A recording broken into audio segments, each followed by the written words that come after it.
Web3 with Me is a discussion-style podcast about the ins and outs of Web 3.0, hosted by Zach French, known as Off Edge in the verse. From crypto to NFTs, DAOs to DeFi, we cover the abstract philosophical promises and the new business models enabled in this new decentralized world. Subscribe on your favorite podcast platform or watch the show on YouTube. Thanks and enjoy.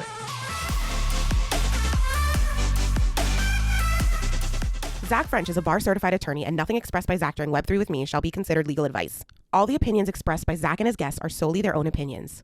All content in Web3 with Me is for informational purposes only. Zach and his podcast guests may maintain positions in the securities discussed during Web3 with Me. Hey everyone, thanks so much for being listeners of Web3 with Me. I want to take a few seconds to tell you about my exciting new B2B offering. It is the mission here to educate. I sincerely believe Web3 can make the world better for more people. Businesses shouldn't be left out though, so I've launched the Web3 Coach.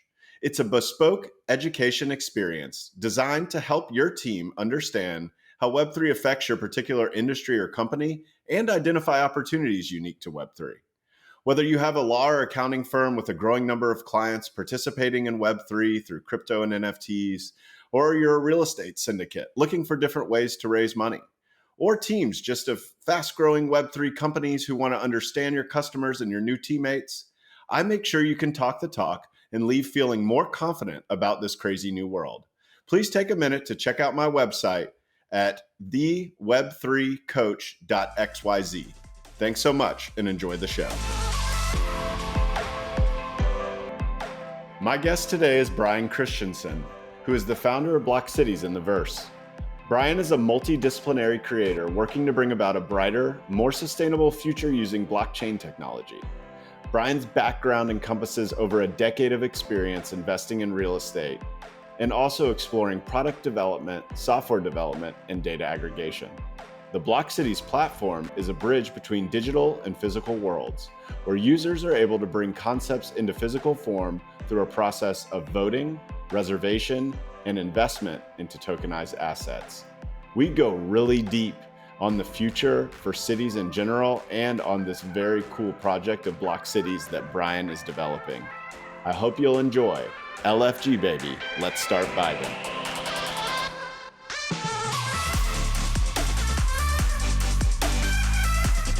Brian, welcome to the show, man. Yeah, thank you for having me. I was glad we got connected at NFT NYC and we were able to follow up and get on the podcast. Was super interested in Blockcities and then everything else. So this is going to be cool. Yeah, no, absolutely.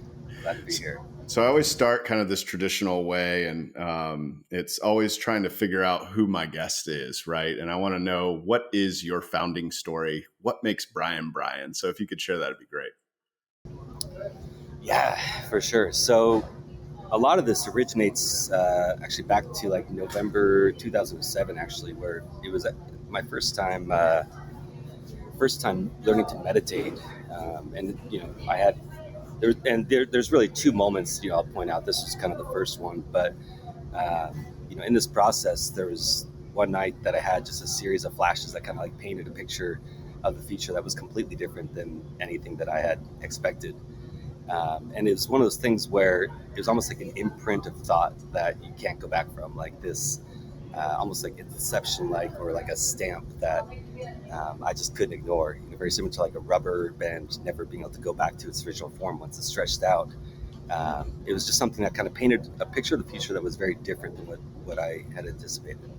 A number of years later, I had acquired some land down in Belize, and you know, basically the whole concept of it was to create a destination that was open source, where users could decide, you know, ultimately the housing accommodations that they're staying in, how they get around on the property, you know, the food that they're eating, the experiences that they have, you know, allowing for users to express through voting, you know, ultimately what experiences that they would want to have, and just taking the piece of land and opening it up, you know, to the community for people to express what they want to experience. And so right around that same time was actually when Ethereum came out. And as soon as I, you know, understood smart contracts, it was just like light bulb went off and we started programming.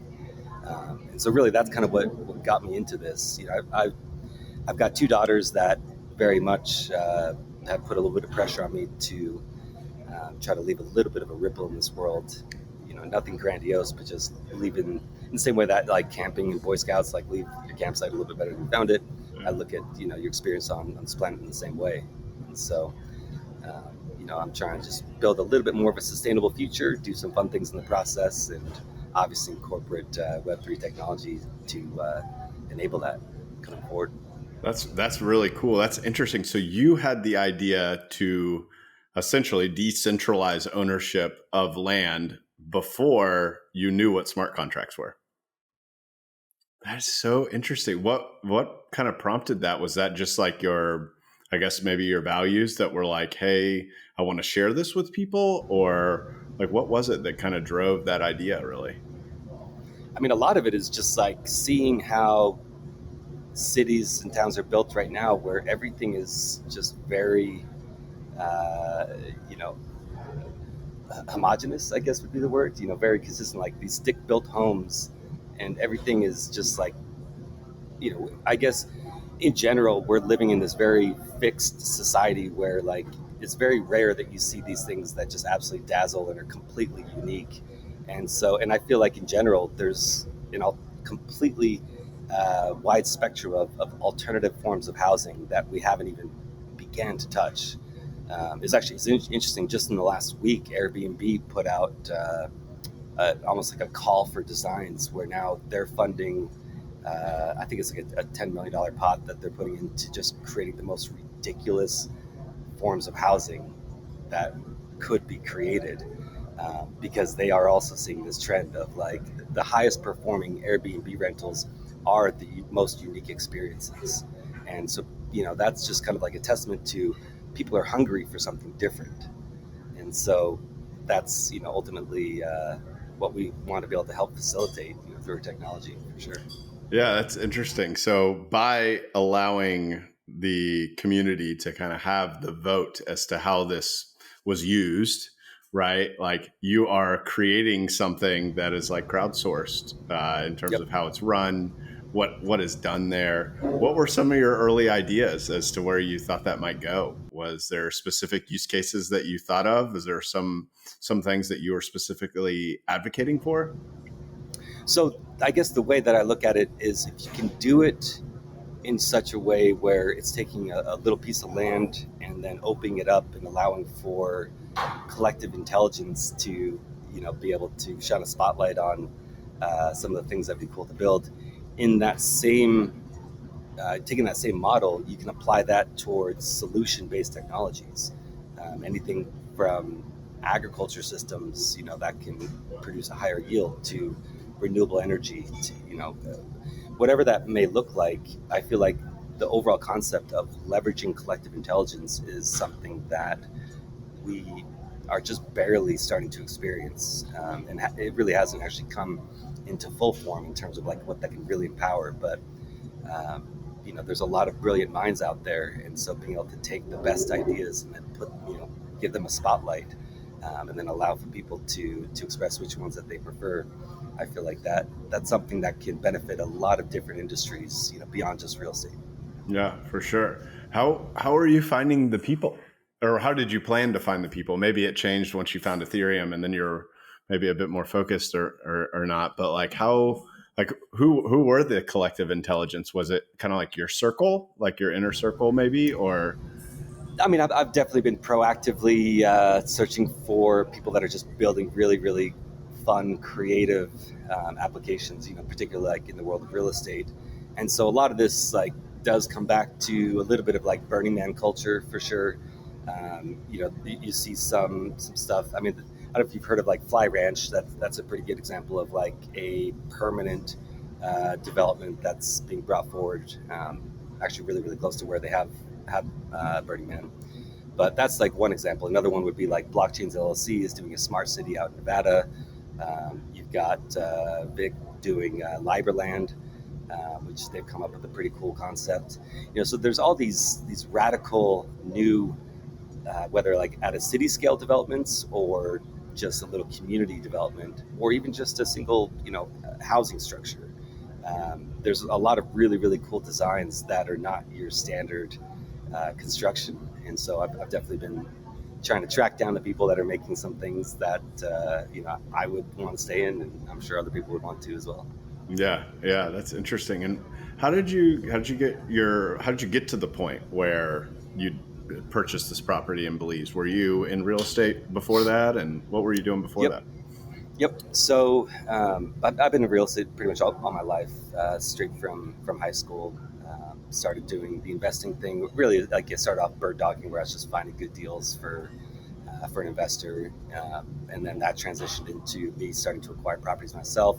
When 2008 happened, I very much saw that coming and was kind of preparing to go on a buying spree. And so after the crash, started buying up properties around the Midwest, a little bit in the Northeast, Southeast, but basically focused on single family acquisitions where we could acquire undervalued, fix them up, get property management in place, tenant in place, season it for a little bit, and then turn around and sell it as a performing asset. After getting some consistent performance out of the rental. And so, basically scaled that model up, where we're acquiring single multifamily properties, kind of sight unseen all over the place. And eventually it just got a little bit boring. It was super profitable, but it just hit a point where it just wasn't fulfilling, my purpose. I really got into it just to understand how income producing assets work. Because I knew that once that was dialed in and I fully understood that, you can apply that towards other asset classes. In the same way that a rental property produces income for the owner, a hemp plantation is also a resource producing asset that can, produce revenue for the owner, as well as solar, these other things. And so, that was really my primary drive to really get into, real estate, was to be able to understand it and then apply it towards other things. Yeah, that's cool. I think right now, like if you said you were doing this last year or something like that, and you had this idea of creating block cities like 6 months ago, people would be like, oh, you're another one of those. But the fact that you had the forethought to do this, I mean, it sounds like what, 2014, 15, maybe somewhere around there. Was that when you were purchasing this property? Uh, that's probably about right. Yeah, pretty close. Before we dive into like the intricacies of block cities, because I mean, thanks for sharing the deck with me. It looks really cool. I have a ton of questions about it, Yeah. and how it's going to work and everything. But one of the questions I like to ask all my guests that are participating in this space is, when you are around friends and you're explaining the concept of Web3, how do you define Web3? How do you explain it to them? So that they understand what the impact might be of something like that? Man, that's a good question. I mean, in general, Web3 to me is, being able to recognize, identity, number one, as, potentially being something sovereign that you can gain benefits. We've seen a lot of like the profiteering off of data in previous years, and so being able to take back control of data is, one of the thoughts that Web3 can enable. Decentralization is obviously at the heart of the industry. Um, but in terms of like how we're actually interacting with Web3, I feel like we really haven't seen any perfect examples of what it, kind of like the promise that's been made, in terms of actually coming into form. So I feel like it's definitely been an ongoing, build out in terms of what it can really enable. But there's been some really really interesting applications, particularly in the world of like DAOs and DeFi. Being able to participate in projects, from anywhere in the world, and come together to bring about a certain outcome. Yeah. Is there any particular projects that you direct people to kind of give them, like, let them dip their toe in the water maybe before block cities? Is there like maybe certain learning DAOs or communities that you feel like are welcoming to newcomers in the space? That's a good question. I mean, I feel like it really just depends on their objective. Whether it's if they're wanting to get into like DeFi in such a way where they can just earn a yield, or if they're wanting to get into NFTs or learn about DAOs. Like it really is completely different, just depending on what space that they're wanting to get into. I mean, ultimately, one of the first places I always send anybody is like Coinbase, and you can do the pay to learn thing if you wanted to. If it's just a question of like onboarding, I really really love the cat or no, what is it, Bitcoin Cash app, just for the simplicity of being able to send to anybody a link where they can accept and receive crypto in such a way where they don't even have to have the wallet set up initially. So just like really really smooth onboarding experience, just for like the complete newbies, to be able to give them some crypto where there's no barrier to entry there. So Roger Ver and his team has definitely done a good job there. Um, Beyond that though, DeFi and DAOs, that's kind of where at that point, hopefully they've been doing enough research in other sectors to be able to kind of navigate. So there's not necessarily like one DAO or anything like that. One of the companies that has done really really good, so like where they've got my respect for sure, is actually Haifa DAO. I don't know if you've seen them, but they've developed a pretty slick little platform and kind of like tool suite to facilitate DAO creation. And so some of these more like fine detailed intricacies, around voting and the weights of votes and tokenization and all that stuff. And this was developed by Seeds, if I remember correctly. But anyway, Haifa DAO is pretty cool to check out for sure. Is that when you say seeds? Do you mean Seed Club? No, No. no. So Seeds. Let's see. Let me just make sure I'm getting the company correct. So yeah, so Haifa DAO would be like the name of the actual platform. Seeds, I believe, is the coin that they use. Oh, gotcha. Yeah. Interesting. So they're a little bit more about like regenerative, you know, basically regenerative projects where you can more or less spark up an initiative and then organize that initiative, invite your friends, blah blah blah. But basically, they've got just a really pretty killer system. That is the furthest along that I've seen.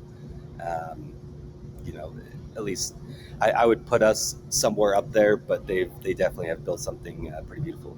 Yeah, of course. Yeah. So one thing I do want to double click on before we get to Blockcities, you did mention Fox Ranch. Was that what it was called? Foxtail? Fly Ranch. Fly Ranch. Can you explain that? I actually don't know what that is. I am very interested to learn more, and yeah, definitely like maybe could show the audience a little bit about it. Yeah. Yes. So Fly Ranch is basically, it's like a 3,800 acre ranch in northern Nevada, just right outside of Black Rock Desert. And there's a company called Laggy that basically held a competition for kind of blending renewable energy with like other resource producing assets. So like whether it's agriculture or renewables or water. Um, sourcing water for the property, but blending technology with art. And they had like a call for submissions and kind of like this design contest where they just got the most ridiculous submissions that are just a beautiful interpretation of how we can blend these two things in a way that's like engaging and aesthetically pleasing and just out of this world. And so yeah, whenever you get a chance, just maybe do like a little Google image search, and you'll see exactly what I'm talking about. Oh my gosh, yeah, I'm intrigued because to me, I mean, selfishly, that is what brought me into this industry, was kind of this ability to express yourself and show your creativity for people that wouldn't otherwise be able to do so, that may just be working a normal corporate job or something like that. Because I had recently found my creative like side, right? I started making physical art, and then I discovered NFTs. And when I figured that out, I was like, wow, this is just allowing, and look, there's tons of crap NFTs out there too. But for the most part though, like if you wade through the crap, there's a lot of beautiful creations and experiences that would not have been possible but for the ability to sell those as NFTs, right? And like really like taking a step back from the how can I make an ad campaign for insert X corporation to like how can I show you what Brian's or what Zach's expression of the world is through some digital art, right? And then build that into a community too. A lot of my guests, or a couple of my guests, have been collectors and artists, and they all have unique ways of going about it, and they all have like a message that they're trying to communicate. So that is, yeah, I'm going to definitely be going down that rabbit hole a little bit after this Yeah, episode. for sure. So if I had like a little bit of a crystal ball, one of the things that I would say is definitely up and coming that we haven't seen yet is take a look whenever you get a chance at LAGI, which stands for Land Art Generator Institute, I believe. And so this is the organization that holds the competitions for coming up with different designs, right? And so over the years, these guys have acquired the most amazing, designs and IP, as a result of these different structures or just different ways of designing things, right? And in the future, what we are going to see, regardless of whether it's with LAGI or not, is where an artist can basically take these designs and offer them in the form of an NFT in such a way where the person that purchases the NFT now can unlock the actual construction plans. And from that perspective, when you can start to bring these designs into physical form as a result of simply creating a mechanism where the artist can now receive residual income every single time that their NFT is purchased, but now this creation can start to get built all over the world in different locations. I mean, from an artist perspective, who wouldn't want to be able to travel around the world and go visit their actual creation that they originated? You know what I mean? Yeah. And so it's one of those things where it's just the perfect balance between rewarding the original artist, for the time and energy to put into the creation, mixed with demand, where it's like anyone that wants to actually bring it into form can simply, hand these plans to a general contractor and essentially has the tools to do so.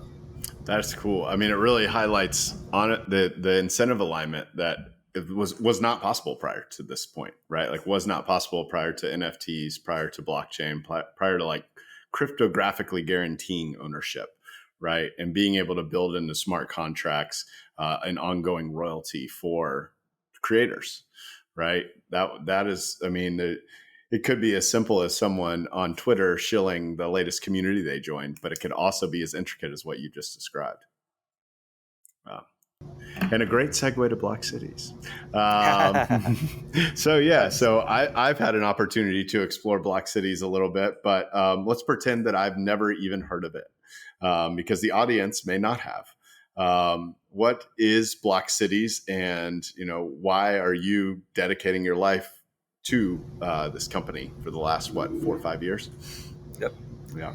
Yes. So Blockcities is infrastructure that bridges the digital and the physical worlds. It basically provides a toolkit where you can bring something into physical form and utilize, the best of what blockchains have to offer in one place. And so it's everything from voting to pre-reservation mechanisms to tokenization to rental functions on the back end once it's built.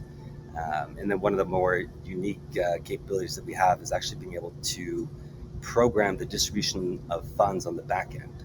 So imagine if on Kickstarter, because we are talking, ultimately equity crowdfunding, in terms of like the tokenization side. But imagine like with Kickstarter, where you could actually see, okay, there's going to be 4 phases of the funds being dispersed, and then each phase has like multiple tasks that are being completed. Being able to actually see where something is at in the progression of its construction. So that you have a little bit of checks and balances there, and also can see if something is holding things up from progressing, exactly where it's at, what's causing that bottleneck, and no additional funds will get dispersed until that's resolved. And so to me, this is ultimately like programmable creation. And at the very core, I believe that we are all creators at heart. And so being able to take a concept and put it onto an assembly line and allow for that to actually come into physical form, that's one of the more potent tools that could be created on this planet, I believe. Yeah. So what? Let's imagine that I wanted to be a part of Blockcities. What does that path look like for me? What would I be doing? Would I be buying an NFT? Would I be submitting some sort of drawings or creations? Would I be like, what are the different ways that I can participate or anyone can participate with Blockcities? Yeah, good question. So, what we've done is we've created a virtual Earth where the very first step to unlocking functionalities for your city is to purchase your city in this virtual Earth. So, what happens is you're buying this little tile, which is represented as an NFT, and you're basically buying it and unlocking functionality. Now, you just became, basically the superhero for your city. Now, your entire city can vote on things, you can rent things, you can tokenize things, or get paid as a professional. And so the very first step is just unlocking the city. If someone has already purchased that city, then you basically already have the capability to utilize the platform.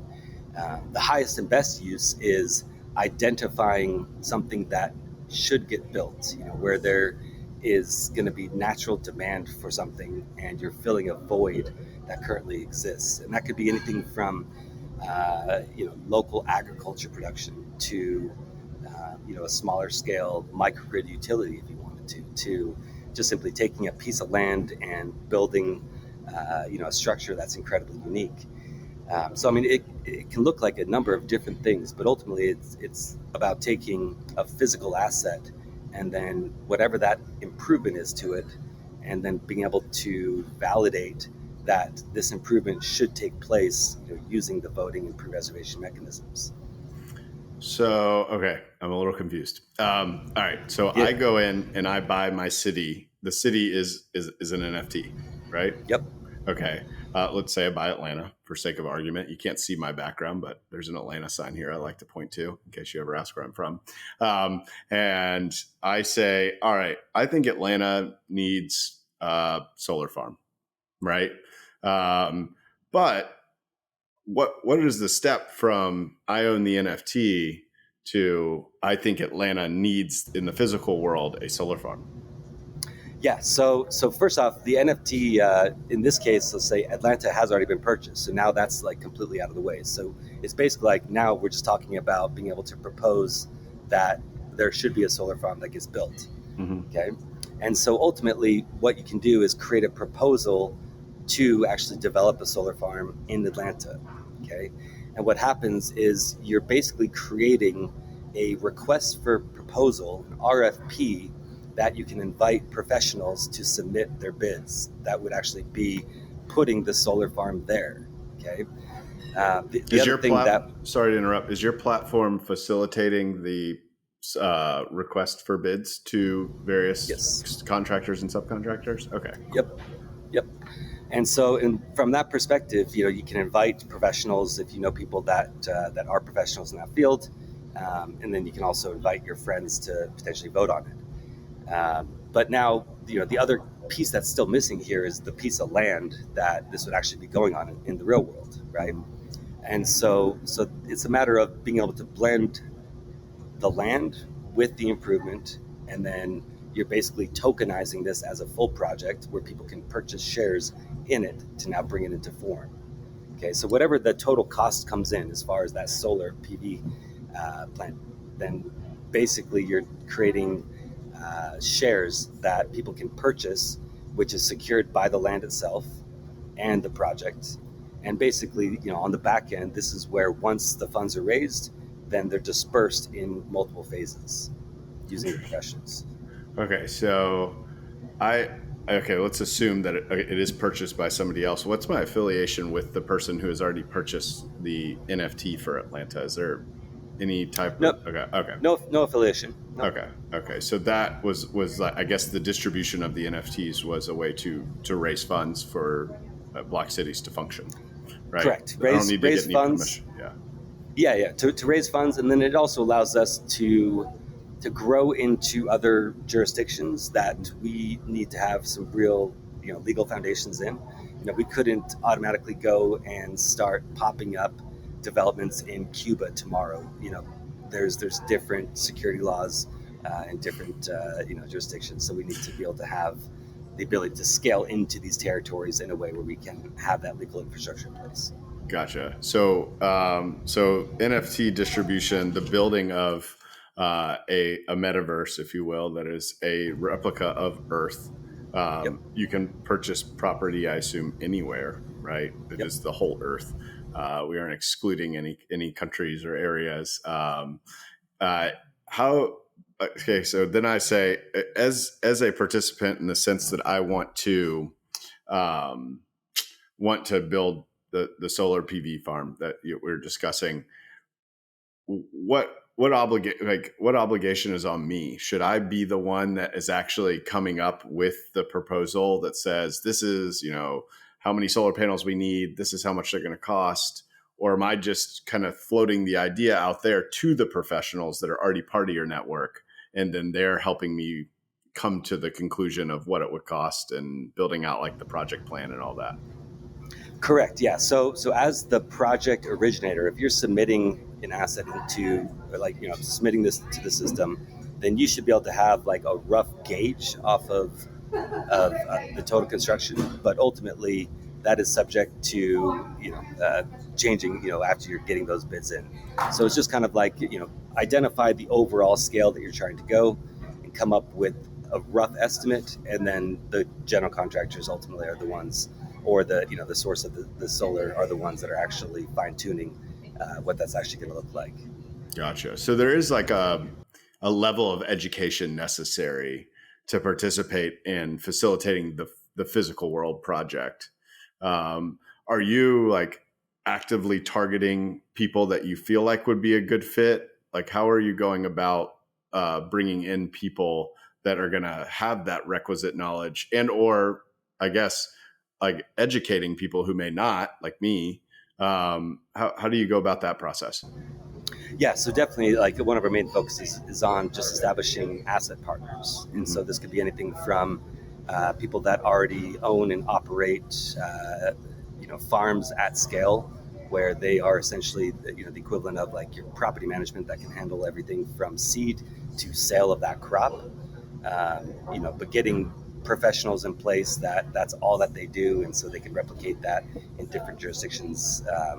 And likewise on the real estate front, you definitely need to have professionals that know what they're doing for this to be successful. And so, identifying the different asset partners, that would make up this network, has definitely been one of our main focuses.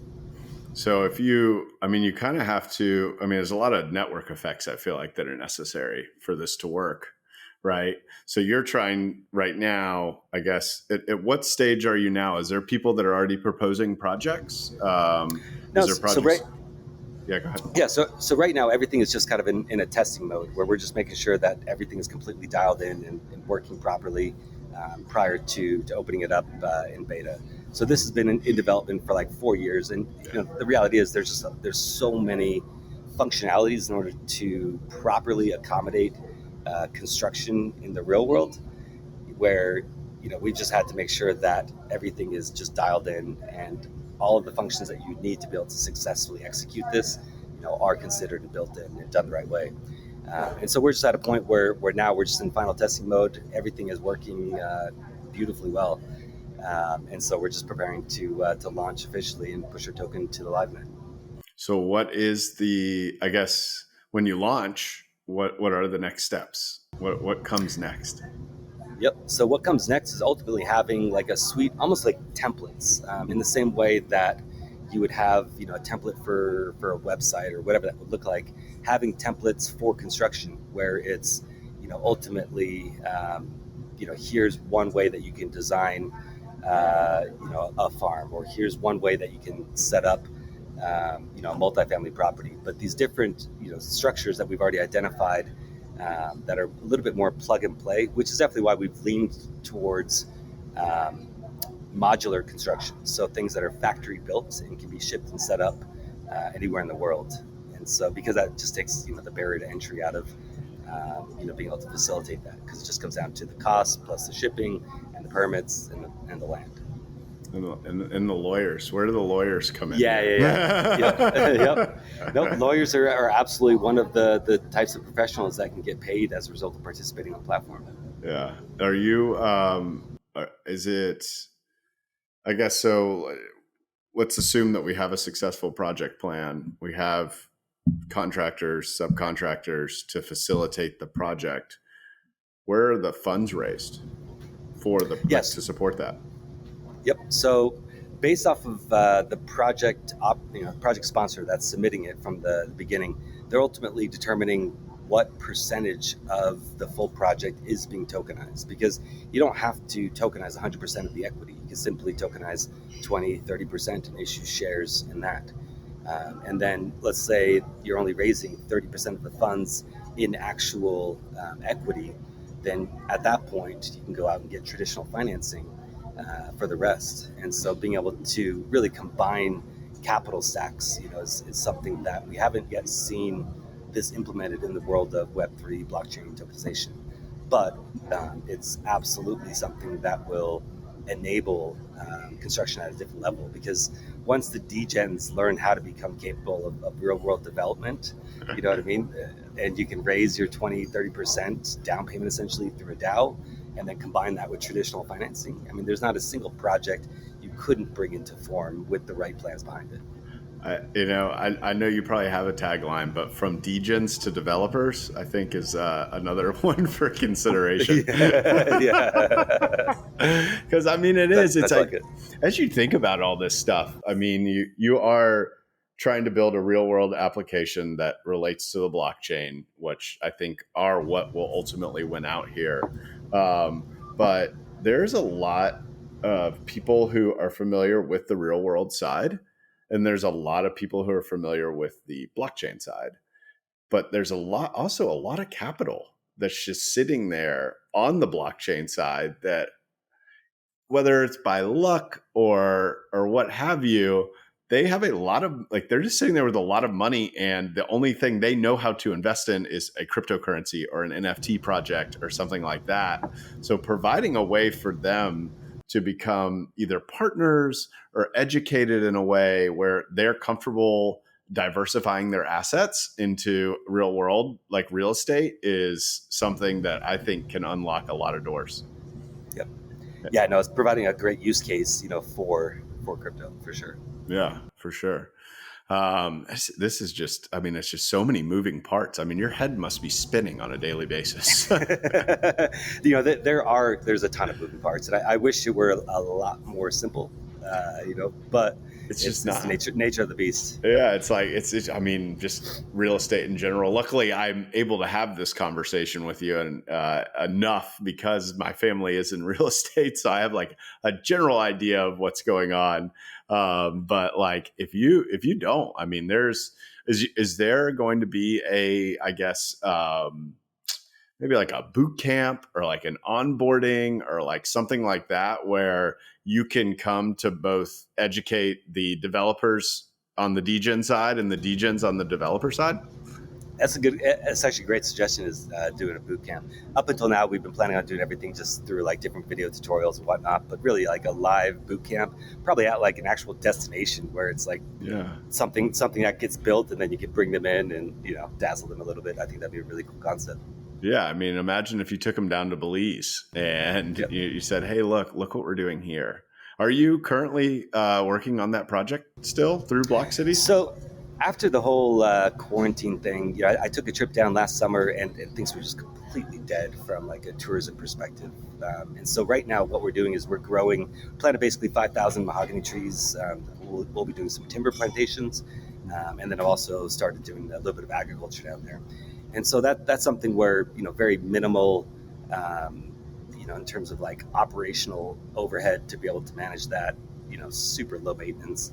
And so that's what we've been doing for now, just until things have picked up a little bit more.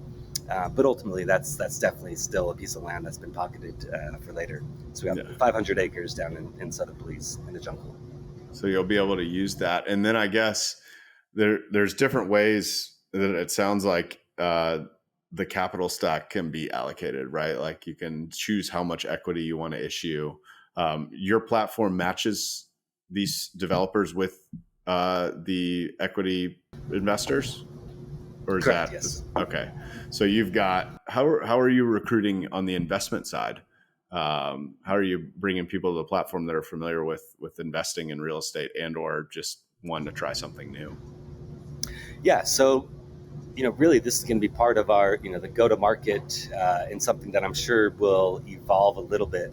But I mean, ultimately, you've got a lot of, whether it's funds or family offices or even just retail investors, that are in the world of real estate, and so having an actual team that's providing the outreach and onboarding experience is definitely going to be one of the things that we'll be implementing. From a tech side, we've just built out some pretty fun capabilities in terms of that dangling a carrot and incentivizing people to onboard, the right individuals. And so, what's kind of unique about our system is, we've created it's a little like referral mechanism where, from a user's perspective, you just have a referral link that you're sharing in the same way that like any other affiliate system would work. But from the admin side, it's modular in nature, meaning that I can always change at a given time if we need more landowners on the system or if we need more general contractors on the system. I can increase the carrot in terms of how many utility tokens someone is earning as a result of onboarding this type of professional or this type of investor. And so, that's kind of what we've baked into the system, from a tech perspective, which is just like a tool that will incentivize onboarding. But this will require a full team that's actually proactively going out there doing the outreach, to connect with investors. So I guess from a utility token perspective, have you kind of developed a unique ERC20 token where people are okay, and it's the BC token or the Blockcities token? I assume is it a different fungible token for every project, or is it one universal token? Good question. So the Blockcities token, which is BLKCT, basically this is simply to interact with the system. So you can use the Blockcities token to vote on things. You can do it to rent properties. You can also receive your profits and then liquidate into fiat using that. And so it's simply a utility token. The system for tokenizing actual investments is represented by a security token. And from that perspective, yes, each individual project is its own security token. And so what we've built is it's a customizable security token creation system where you can basically bake in, what are the timeframes to hold? Do you need accredited or not in terms of investors? When do distributions kick in? The asset type, et cetera. So you can basically customize, the rules around your security token, which is, an actual representation of the investment itself. So you're digitizing the shares ultimately, which are represented as a security token, and you're paid out in our utility token, if that makes sense. Okay, so so if you have the security token that is unique to the project, yep. I guess the equivalent of a dividend that you are earning on that, yep. Whatever you agree to as part of being that equity investor, is paid to you in the BLC. What did you say? Sorry, I don't want to misquote it. But BLKCT. BLKCT token, and then I assume then the value of the BLKCT token, that is not considered a security, right? Correct. So that one's going to be tradable on any decentralized exchange. Do you have plans to list it with any of the centralized exchanges? So we've been having a number of talks with different exchanges. That part in terms of like who will be launching it with. We'll be talking about it a little bit later. Yeah. You mean you're not going to spill the beans on Web3 with me? Come on. Yeah. But no, we definitely plan on listing it. But ultimately there's some very real mechanisms like so. If a general contractor has to buy materials and they have to pay their subcontractors, then I've got to be able to provide the function of, converting that into whether it's, USDC and then being able to send that to your actual bank account. But there's some, very real liquidity functions that are needed. And so maintaining, the actual value there as a stable coin, where basically you're holding funds in escrow until when they do need to be dispersed. That's something that we've definitely baked in. It gets a little bit more complex when it comes to like exchange listings. Oh yeah, the tokenomics is the eternal question, right? Yeah, like right. How are you doing this such that it is sustainable such that there's enough liquidity so that no single actor can crash the price. It's also novel, but I think having people like yourself that are so well intentioned with this and are really just trying to, I mean, you're democratizing the ability to invest in real estate projects that are going to make the world better. I guess if it is kind of up to the project leader, what is it that I guess makes sure that the projects that they are proposing are in the sustainable realm? Is there anything? Or could someone go in and say, I want to build an apartment building? Yeah, no, absolutely. That capability will be there. It just won't show up front and center, within the marketplace. Basically, we're going to be giving the spotlight to projects that are unique and sustainable, as compared to like your traditional multifamily. Right. You can still utilize the technology for that, and we do have plans to actually create. It's like a white label platform as a service, where if you want to spin up your own variation of Blockcities and have your customizable branding. Cool, but ultimately this is a tool that Blockcities as an entity is absolutely going to be focused on sustainable assets. As far as other projects that don't necessarily fit that mold, it'll still be facilitated. It just won't be what we're focused on. Right. So it's not going to be under the Blockcities name. Maybe they have their own utility token. Even like all of that can be facilitated through the platform. So they could say, I want to create the Web3 with me token, right? And I'm interested in producing skyscrapers in Utah. And I can go in and do all of the steps that we've talked about through your platform, but still advertise it as this is the Web3 with me development project, right? Correct. Yeah. So I mean, basically, the two options are, so platform as a service for like an operator that's already doing like lots of development projects where they just want to have their own platform for their own developments. That's one option, which obviously takes a little bit of time to be able to spin up. The lowest hanging fruit, though, is ultimately you can tokenize a project and then export that project as a little widget. So let's say you've got your own website. This is just simply copy and paste a little snippet of code where now you can showcase your own assets on your own website and have independent branding. Gotcha. Powered by Blockcities. Okay, so if I had a development company and I'm already starting development on X, multifamily or X, office building, pardon me, I can just kind of take whatever the traditional way of managing that project is, plug in this widget from Blockcities and have it be tokenized. Correct. Yep. Okay, that makes sense. And also, I mean, I have to say, being a lawyer, not really practicing that often anymore, but still practicing somewhat, the most common question I get is, why not more security tokens? So from that perspective, when you talk about the ability to templatize the securitization of a token, I mean, that single service right there sounds like it would be hugely helpful to a wide array of people. Yep. Yeah, that absolutely. But so, and this is where I thought I had no idea going into this that there would be as many functionalities needed as there really is. You know what I mean? Yeah. Because like if you just take that model of just tokenization, right? Yeah. And cool, you digitize the shares and people buy the shares. Well, what happens when property management sucks and you've got to kick them out and get someone in their place, or make any type of operational or management decision on the back end?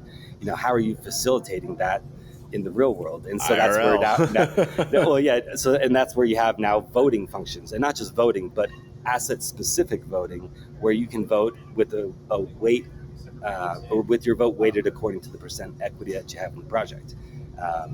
If voting shares are enabled as part of that asset.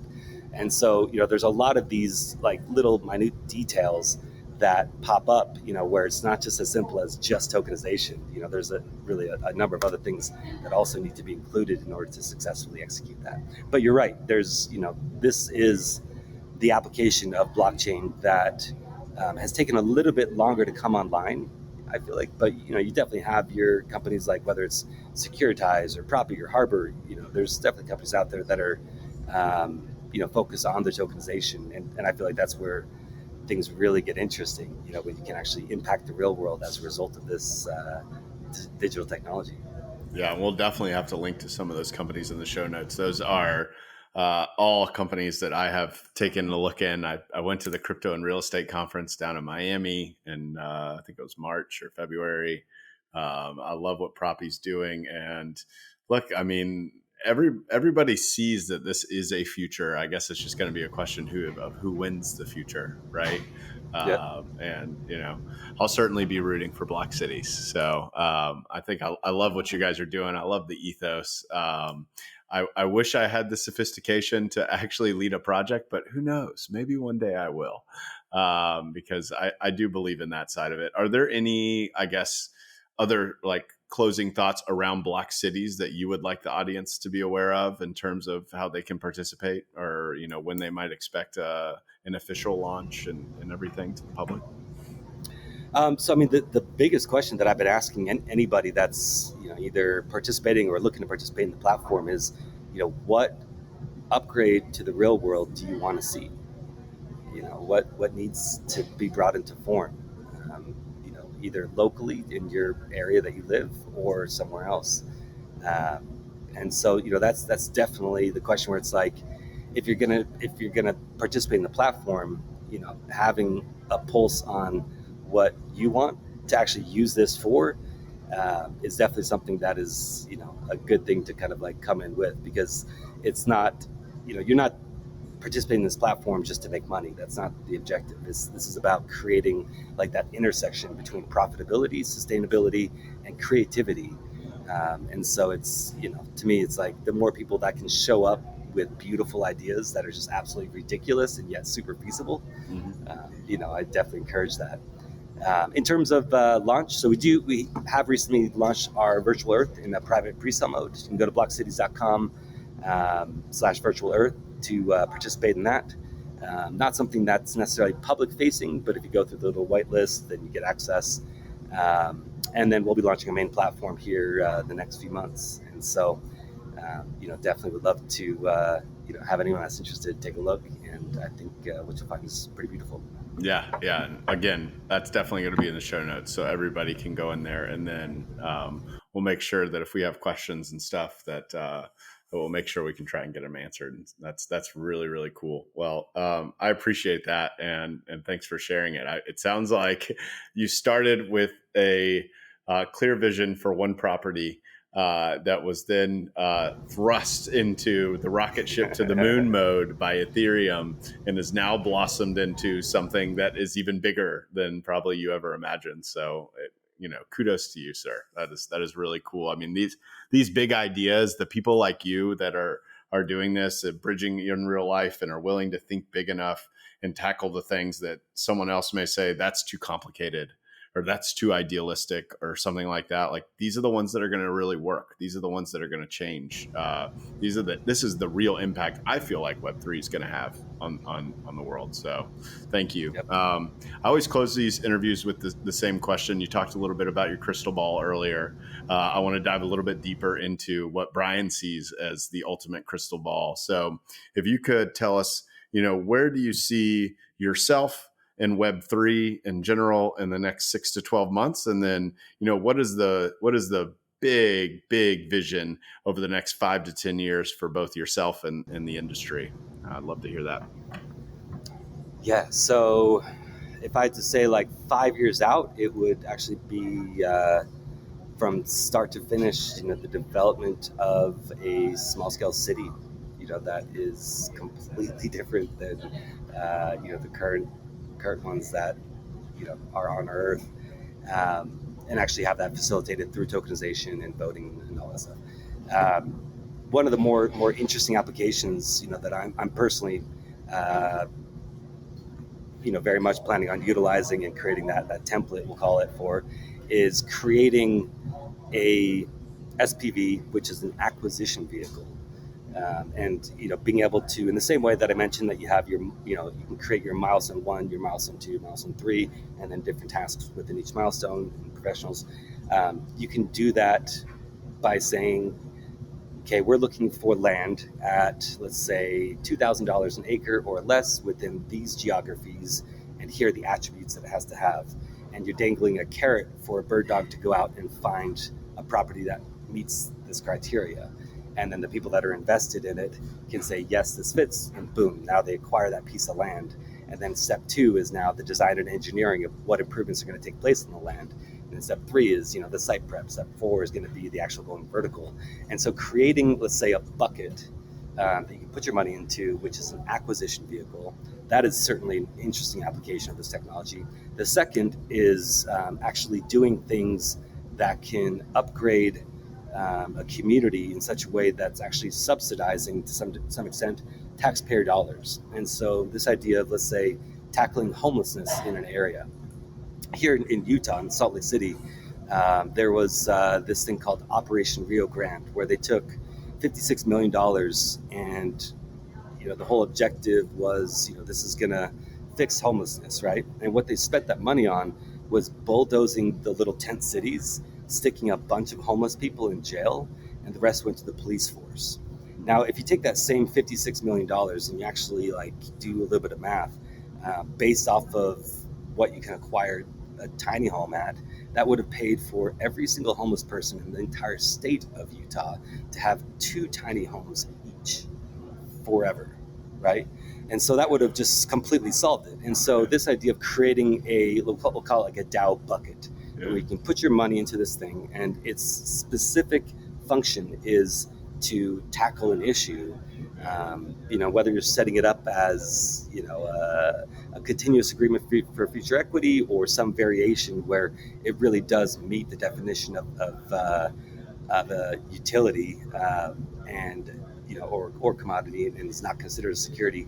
I feel like that's the most beautiful application of this tech, where it's actually tackling an issue in such a way that is where the funds are going directly to the root of the problem, as compared to just throwing it away and the bureaucracy and all that shit.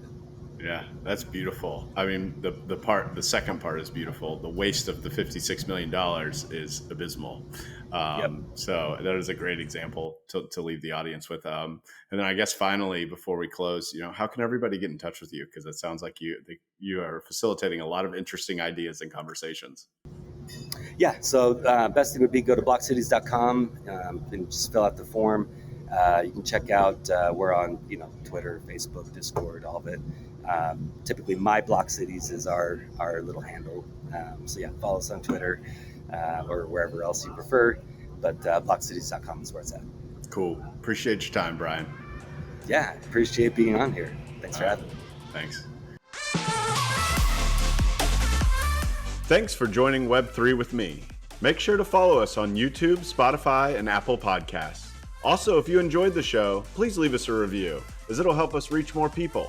If you want to connect with me personally, you can find me on Twitter @offedge_. Thanks for vibing in the verse with me, and hope you'll join us next time.